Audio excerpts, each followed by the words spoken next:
Bonjour et bienvenue dans ce nouvel épisode du programme Apprendre autrement. Aujourd'hui, nous allons parler de l'effet du mouvement et de l'activité physique sur la concentration et la régulation des émotions.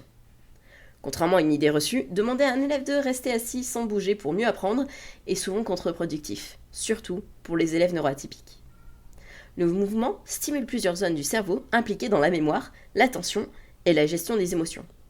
Lorsque nous bougeons, nous activons notre système nerveux de manière à favoriser la circulation sanguine et la production de neurotransmetteurs essentiels comme la dopamine, qui jouent un rôle clé dans la motivation et la concentration. Pour beaucoup d'élèves neuroatypiques, bouger n'est pas un simple besoin physique, mais une stratégie naturelle d'autorégulation. Se balancer, tapoter un pied, manipuler un objet, ou même marcher en parlant, aide à mieux traiter l'information et à maintenir un bon niveau d'attention. Dans un cadre scolaire classique, les élèves sont souvent contraints de rester assis pendant de longues périodes, ce qui peut être particulièrement difficile pour les élèves TDAH ou autistes qui ont un besoin accru de mouvement. Un manque de mouvement peut entraîner une baisse de l'attention, une augmentation du stress et une accumulation de tensions corporelles, ce qui finit par perturber l'apprentissage. Les élèves qui n'ont pas la possibilité de bouger suffisamment peuvent aussi développer des comportements compensatoires comme le gribouillage, le tapotement ou la recherche de stimulation alternative. Une des premières solutions est d'autoriser des mouvements discrets en classe, comme l'utilisation de balles anti-stress, de fidget ou de coussins dynamiques qui permettent de bouger sans perturber les autres. Il est aussi bénéfique de fractionner les apprentissages avec des pauses actives, proposer des exercices de respiration, des étirements ou des mouvements simples entre les activités aide à relancer la concentration. Pour les élèves qui en ont besoin, permettre le travail en mouvement peut être une excellente option.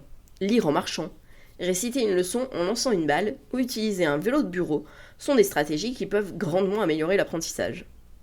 Enfin, intégrer des activités physiques régulières dans la journée, comme des moments de sport ou des exercices ludiques, aide à mieux canaliser l'énergie et à améliorer la régulation émotionnelle. C'est la raison pour laquelle on conseille de plus en plus aux écoles de ne pas faire un bloc en une seule journée de sport, mais plutôt 20 minutes de sport chaque jour. Le mouvement est un allié puissant pour favoriser la concentration et l'apprentissage des élèves neuroatypiques. En adaptant les espaces et en intégrant des stratégies de mouvement dans le quotidien, nous pouvons leur offrir un cadre plus adapté à leur fonctionnement. Si vous faites partie des 2% qui ont suivi cet épisode jusqu'à la fin, un grand merci. Dites-moi en commentaire, quelle stratégie utilisez-vous pour intégrer le mouvement dans l'apprentissage et est-ce que vous le calez sur une technique Pomodoro ?